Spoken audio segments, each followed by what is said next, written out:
Saudara pendengar, selamat berjumpa kembali dalam acara Tokoh untuk bulan ini. Bulan April, tentu seluruh rakyat Indonesia tengah menunggu-nunggu bulan April yang menjadi bulan demokrasi bagi seluruh bangsa Indonesia.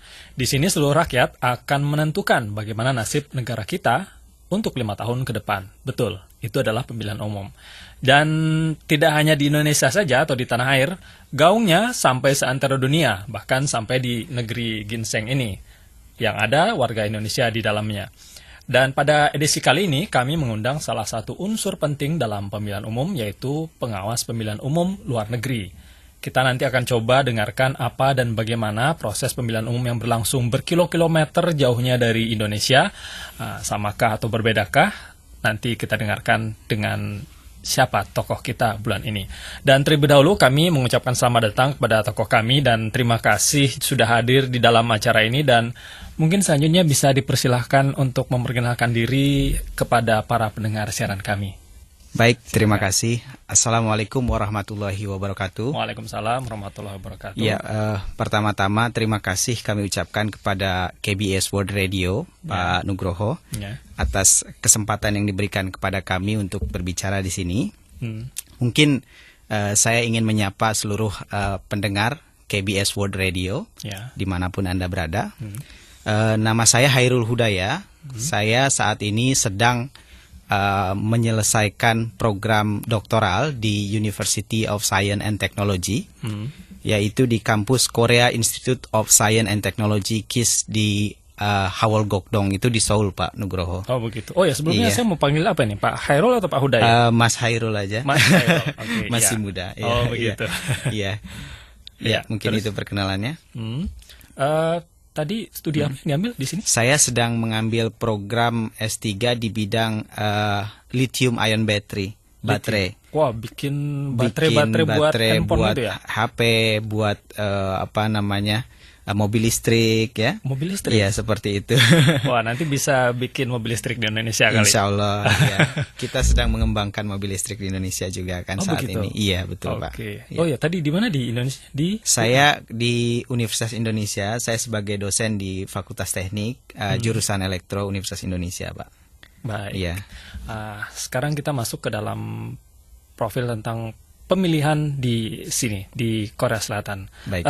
Mungkin bisa ceritakan sedikit nggak bagaimana terbentuknya panitia pemilu luar negeri di sini, atau kaitannya ini mungkin yang saya tahu Bapak kan di bagian pengawas ya, pengawas pemilu. Betul, sementara ada bagian untuk yang pelaksana. Tapi saya pikir mungkin itu bisa saling punya keterkaitan. Betul, Pak. Mungkin bisa menjelaskan bagaimana ini bisa terbentuk sebelumnya. Baik, para pendengar KBS Radio, bahwa saya di sini mewakili pengawas pemilihan umum luar negeri. Mungkin kita sebut sebagai Panwaslu Korea, singkatannya, Pak, ya. Adalah suatu badan yang dibentuk oleh Bawaslu, Badan Pengawas Pemilu Pusat. Itu kami dilantik pada tanggal 18 Desember 2013 yang lalu, Pak. Untuk masa bakti kurang lebih 9 bulan. Jadi kami bekerja mulai bulan Januari sampai dengan bulan September di akhirnya pemilu. Itu berarti terkait dengan pemilu presiden juga?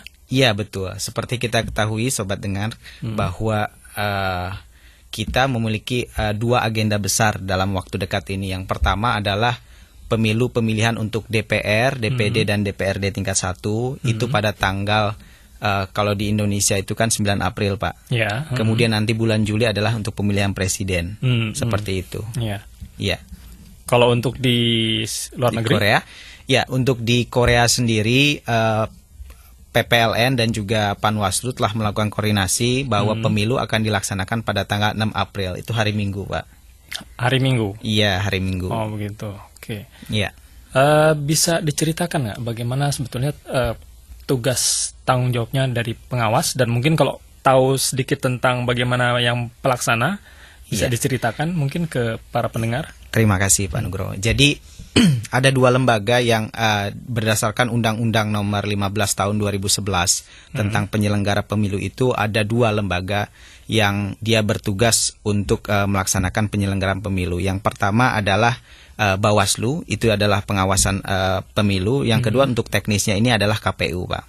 Nah, untuk di luar negeri ini sendiri sebagai kepanjangan tangan daripada Bawaslu itu adalah Panwaslu Korea, yaitu kami, dan sebagai kepanjangan tanganan dari KPU adalah yang disebut dengan PPLN, Panitia Pemilihan Umum Luar Negeri. Panitia Pemilihan Umum Luar Negeri. Nah, itu kita singkat PPLN. Sebenarnya kami pun singkatannya PPLN juga gitu. Oh, Pengawas begitu. Pemilihan Umum Luar Negeri. Jadi 2 PPLN gitu Iya, ya? cuman untuk membedakannya kami membuat ya istilahnya adalah Panwaslu gitu ya. Oh begitu, Panwaslu Luar Negeri. Luar Negeri, betul Pak. Untuk PPLN, untuk yang pelaksana. Betul. Oh, begitu, Nah, ya. oleh karena itu tugasnya adalah kami sesuai dengan namanya Pak, kami melakukan pengawasan terhadap penyelenggaraan pemilu, umumnya seperti itu.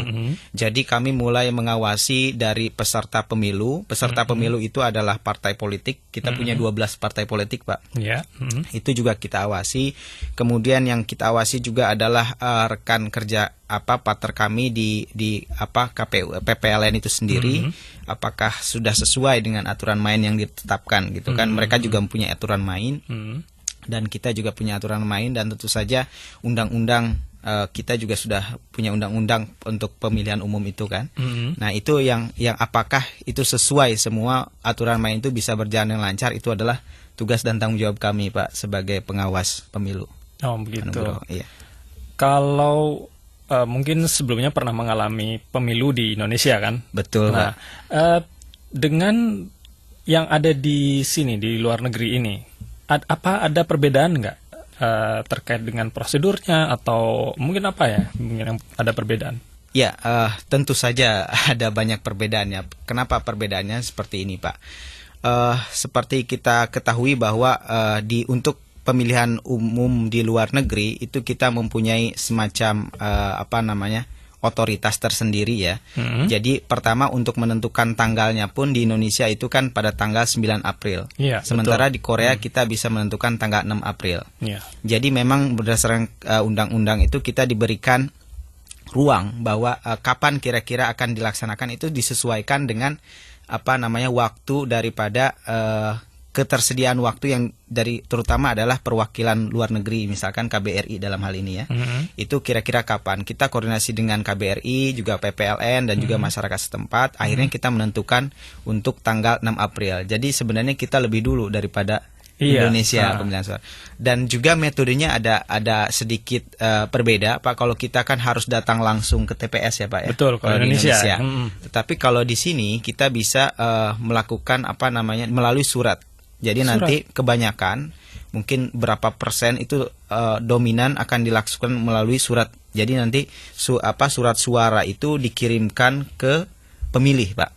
Ke rumahnya. Ke rumahnya, ke alamat pabrik, begitu. perusahaan itu dikirimkan. Begitu. Kemudian mereka mengembalikan melalui jangka waktu tertentu kepada sekretariat, dalam hari ini adalah di KBRI Seoul Pak. Oh begitu. Seperti itu.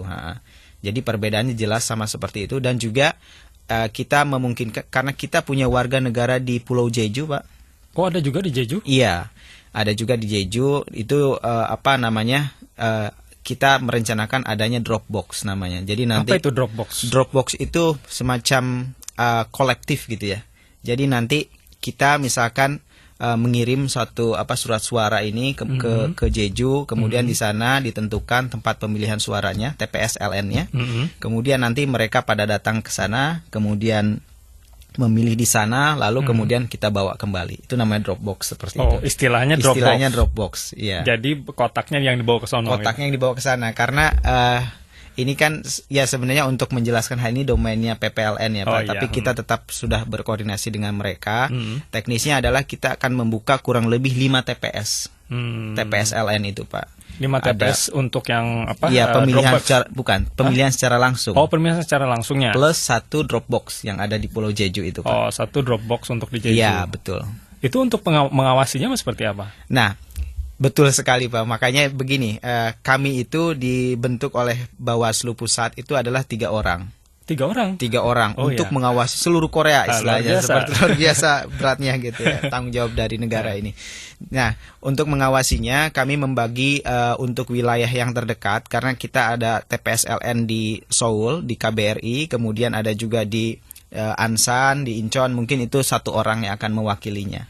Oh begitu. Iya, karena memang Panwaslu itu dibentuk hanya di 29 negara, Pak. Sedangkan kita itu punya perwakilan lebih dari 130-an negara.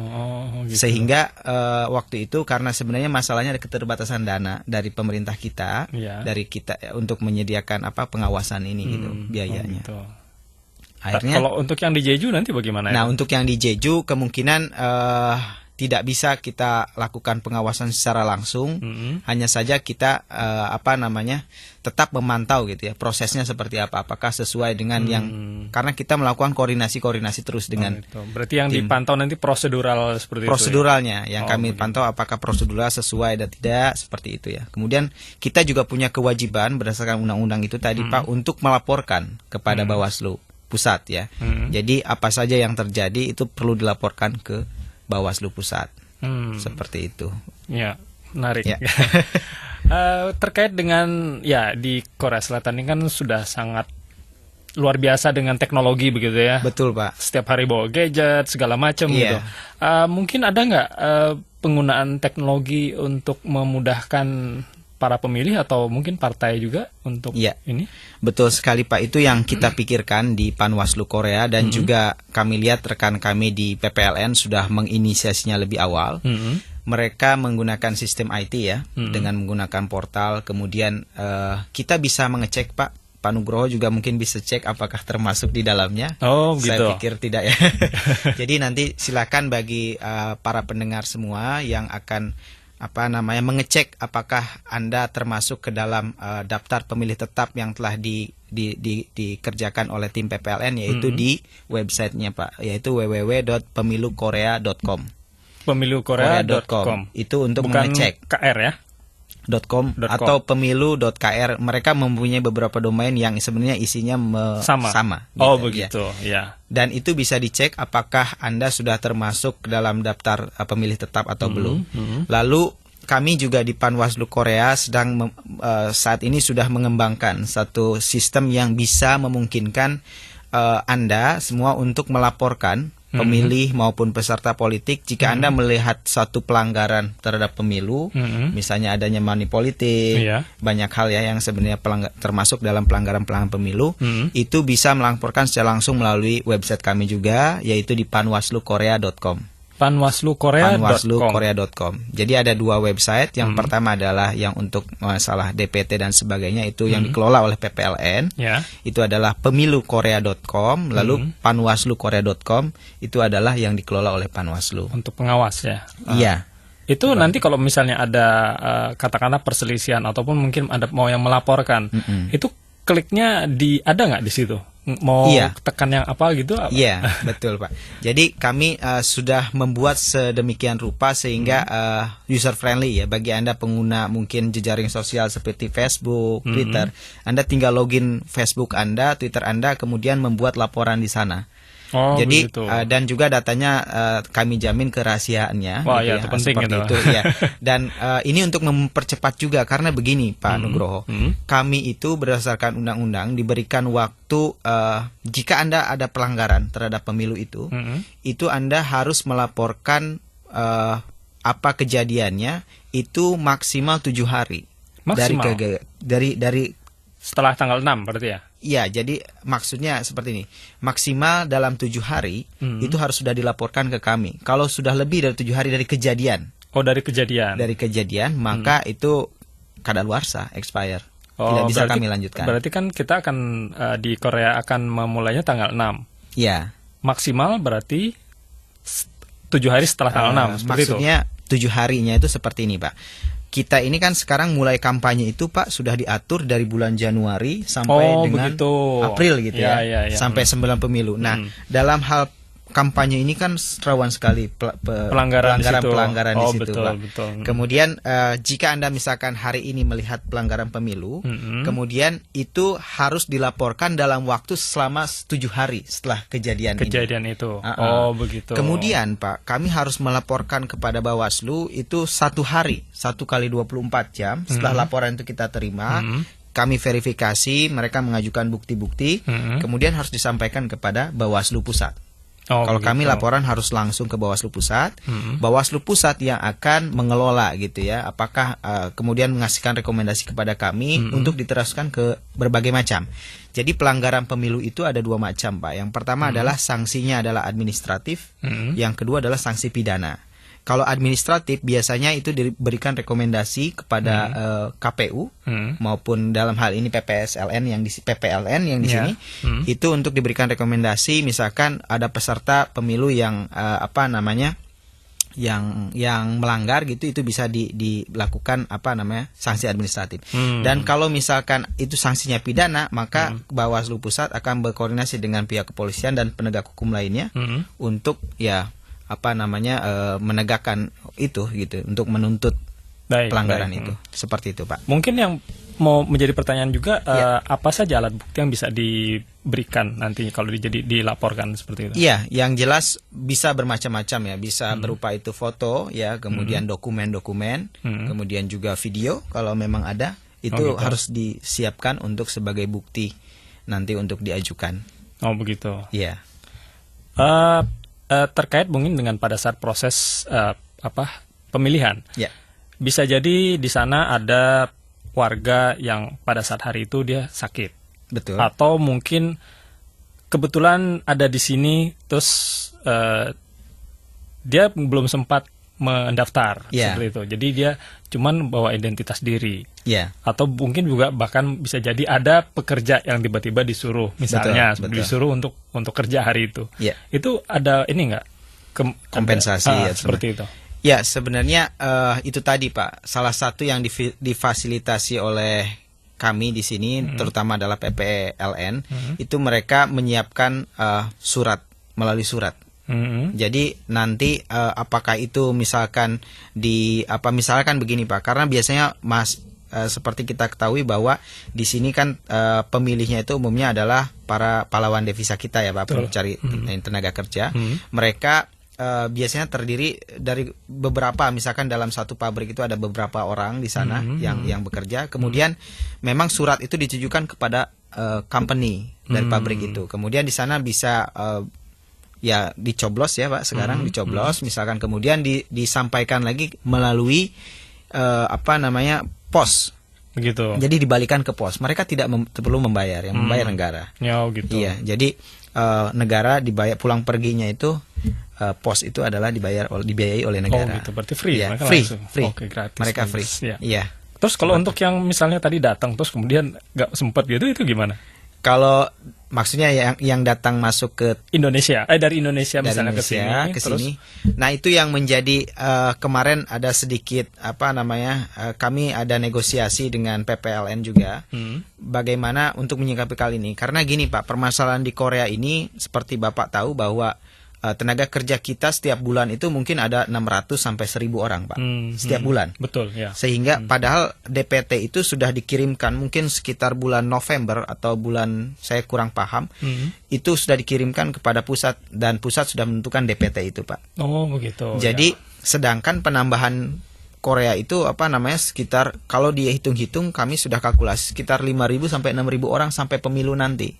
Wih. Nah, itu kami ternyata setelah kami melakukan negosiasi juga dengan PPLN bahwa memang itu tidak bisa difasilitasi. Oh, begitu. Ya, terkait sama aturan-aturan terkait, sehingga agak susah gitu untuk memfasilitasi hal itu. Berarti kalau untuk yang mau ke sini setelah pemilu ya. Iya, kalau bisa, Pak. Kalau bisa setelah pemilu. Iya, cuman kita memang ada surat cadangan suara juga, Pak. Oh, begitu. Itu cuman besarnya hanya 2% daripada total pemilih. Pemilih kita di Korea ini kurang lebih 39.000 orang. Cuman ya memang cuman tidak banyak belum berarti. tentu juga mereka yang 39.000 orang itu juga sebagian sudah kembali ke Indonesia gitu. Oh, Bisa jadi begitu. seperti itu. Bisa juga, iya. Iya. Seperti itu, Pak. Ya, demikian. Mungkin satu lagi. Ya. Kira-kira sebagai pengawas pemilu Ya. dan mungkin juga sekaligus mewakili panitia pelaksana, Ya. harapan mungkin dan juga sekaligus himbauan buat warga Indonesia yang ada di Korea Selatan khususnya dan Ya. mungkin di seluruh dunia yang Ya. sama-sama ada di luar negeri. Ya, terima kasih Pak Nugroho atas kesempatannya. Kami betul-betul mengapresiasi acara ini. Jadi himbauan kami di Panwaslu Korea tentu saja ingin menghimbau kepada seluruh pendengar KBS World Radio untuk menggunakan hak pilih Anda gitu ya. Apakah Anda mau menggunakan atau tidak, sebenarnya itu adalah hak Anda, tetapi masa depan Indonesia itu memang ditentukan melalui proses ini. Pemilu ini diharapkan menjadi memberikan memilih pemimpin-pemimpin kita di masa 5 tahun yang akan datang, Pak, yang akan menentukan negara kita. Oleh karena itu, apapun yang Anda aspirasi Anda, apakah memilih ataupun tidak, itu sangat membawa konsekuensi terhadap bangsa dan negara nasib kita. Bangsa kita 5 tahun. Ya. Oleh karena itu kami berpesan Anda silahkan kenali calon-calonnya, kemudian juga lihat track recordnya, kemudian pilih sesuai dengan hati nurani Anda, dan kemudian mungkin jika Anda khususnya di Panwaslu, jika Anda melihat pelanggaran-pelanggaran pemilu, mohon segera laporkan kepada kami supaya pemilu kita ini menjadi pemilu yang luber jurdil, Pak. Langsung, umum, bebas, rahasia, jujur, dan adil.